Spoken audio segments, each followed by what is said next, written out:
Selamat pagi anak-anak semuanya, bagaimana kabarnya kalian hari ini? Pak Dedi berharap anak-anak semuanya dalam keadaan yang sehat walafiat. Baik anak-anak semuanya, hari ini kita bertemu kembali di dalam pembelajaran kita pada muatan pelajaran seni budaya dan prakarya di kompetensi dasar 3.3.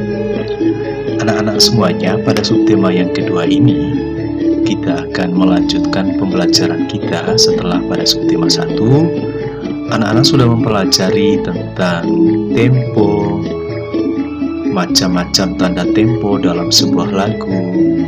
Kita sudah mempelajari bagaimana mengenal nada dasar, garis birama, dan berbagai macam halnya yang berkaitan dengan lagu. Maka pada hari ini kita akan mempelajari tentang seni tari. Baik anak-anak semuanya, maka pada pembelajaran ini yang menjadi tujuan pembelajaran kita, anak-anak nantinya diharapkan mampu mengidentifikasi jenis-jenis karya tari daerah. Jadi setiap daerah memiliki tarian daerahnya masing-masing dan harapannya anak-anak mampu mengenal tari-tarian daerah. Anak-anak semuanya,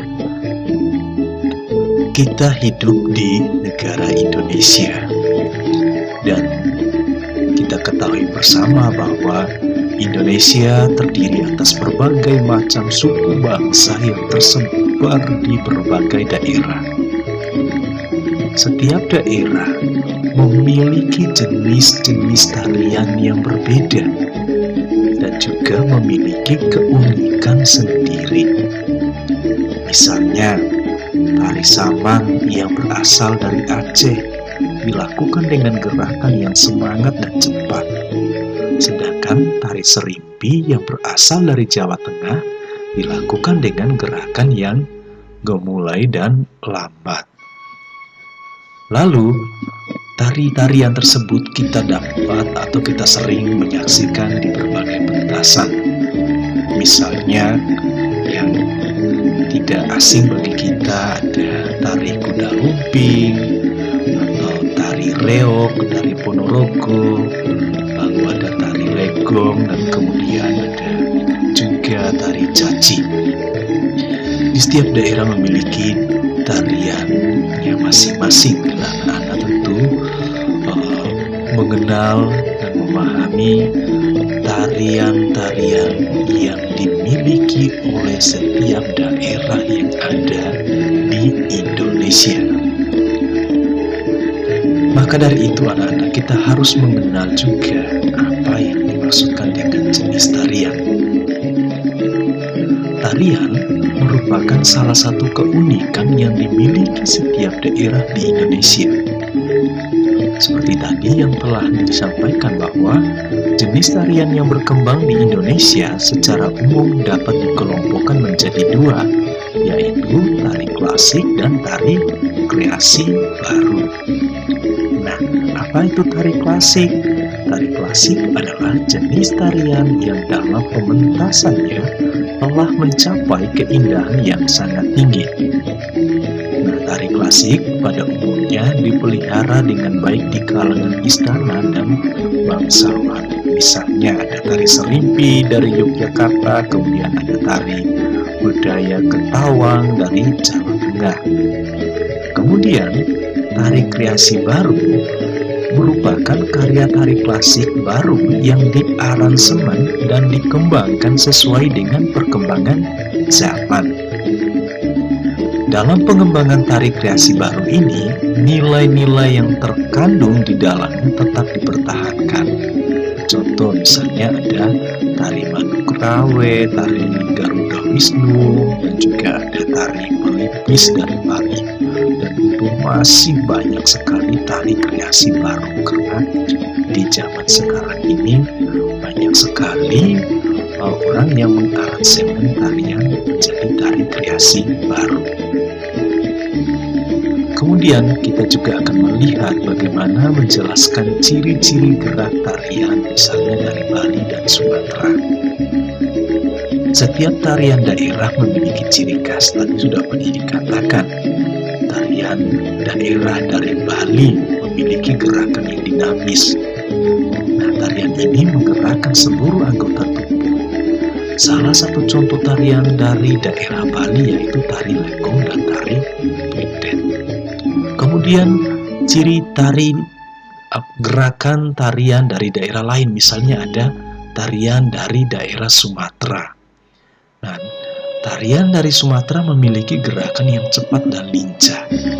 Tarian ini umumnya lebih menekankan gerakan-gerakan kaki atau tangan. Misalnya, tari saman dan tari piring. Demikian pun juga dengan daerah lain, misalnya tari-tarian yang berasal dari Jawa Tengah. Itu tadi seperti yang dikatakan gerakannya cenderung lebih lembut dan gemulai. Nah, anak-anak semuanya, kita juga akan melihat gerak dalam tari. Seperti yang kita ketahui bahwa gerak tari berfungsi untuk mengkomunikasikan gerakan yang memiliki arti tertentu sehingga gerakan tari tersebut menjadi unsur yang sangat penting dalam tari. Nah, jadi unsur utama dan unsur yang menjadi sangat penting dalam sebuah tarian adalah gerakan. Nah, di sini ada dua macam gerak dalam seni tari. Ada gerak murni dan ada gerak maknawi. Apa itu gerak murni? Gerak murni adalah gerakan untuk mendapatkan bentuk yang artistik dan tidak dimaksudkan untuk menggambarkan sesuatu. Di sini faktor keindahan dalam gerak tari ini sangatlah penting. Jadi gerakannya adalah gerakan-gerakan murni. Sedangkan gerak maknawi adalah gerak yang mengandung arti yang jelas, sehingga dalam setiap gerakan mempunyai makna atau arti yang terkandung di dalamnya. Jadi kalau anak-anak menyaksikan tarian yang ditampilkan, di sana anak-anak akan melihat mana yang menjadi gerak murni dan mana yang menjadi gerak maknawi. Nah, paling mudah biasanya kita akan melihat ada gerak maknawi. Jadi gerak tersebut itu mengandung makna apa di balik gerakan tersebut. Kemudian, bentuk gerakan tari juga dapat ditinjau dari jumlah penarinya. Nah, di sini berdasarkan jumlah penarinya, gerakan tari dapat dikelompokkan menjadi 3, yaitu gerak tari tunggal, tari berpasangan, dan tari kelompok. Nah, gerak tari tunggal yaitu gerak tari yang dilakukan seorang penari saja.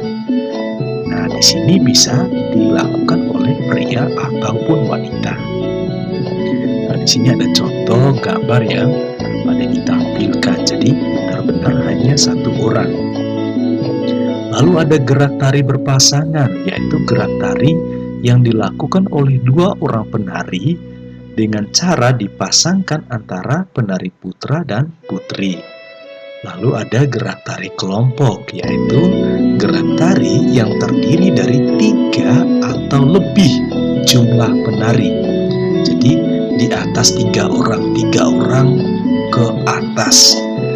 Nah, anak-anak bisa memperhatikan di sini ada gambar yang juga penting dilampirkan sehingga membantu anak-anak untuk memahami jenis tari berdasarkan jumlah penari. Kemudian kita juga akan melihat tentang tari kreasi. Apa itu tari kreasi? Tari kreasi adalah bentuk gerak tari baru yang dirangkai dari perpaduan gerak tari tradisional kerakyatan dengan tari tradisional klasik. Dalam tari kreasi, bentuk gerak, irama, rias, dan busananya merupakan hasil dari modifikasi tari tradisi. Maka dalam tari kreasi ini digolongkan menjadi ada tari kreasi berpulakan tradisi dan juga ada tari kreasi baru tidak berpulakan tradisi. Nah, tari kreasi berpulakan tradisi ini merupakan tari kreasi yang garapannya dilandasi oleh kaidah-kaidah tari tradisi, baik dalam koreografi, musik atau kerawitan, tata busana dan rias maupun tata teknik pentasannya. Jadi ini merupakan tari kreasi yang berpulakan tradisi. Sedangkan tari kreasi baru tidak berpulakan tradisi itu merupakan tari yang garapannya melepaskan diri dari pola-pola tradisi, baik dalam hal koreografi, musik, rias, busana maupun tata teknik pementasannya. Maka tari ini disebut juga dengan tari modern. Contoh-contohnya anak-anak bisa simak, ada tari Gambir Anom dari Jateng, itu merupakan tari kreasi berpulakan tradisi. Kalau contoh tari kreasi baru yang tidak berpulakan tradisi, misalnya ada tari Gegot dari Betawi. Baik anak-anak semuanya, demikian pembelajaran kita hari ini. Maka sebagai bahan latihan, silakan menjawab beberapa pertanyaan pun di bawah ini. Yang pertama, jelaskan pengertian tarian, tari klasik, dan tari kreasi baru. Lalu sebutkan dan jelaskan dua macam gerak dalam seni tari. Sebutkan dan jelaskan 3 jenis tarian berdasarkan jumlah penari. Sebutkan 2 kelompok atau penggolongan jenis tari kreasi. Kemudian yang terakhir, sebutkan 3 contoh tarian beserta asal daerahnya. Silakan anak-anak tulis jawabannya di buku latihan, kemudian lampirkan di classroom agar dievaluasi oleh Pak Dedi. Sekian dan terima kasih. Tuhan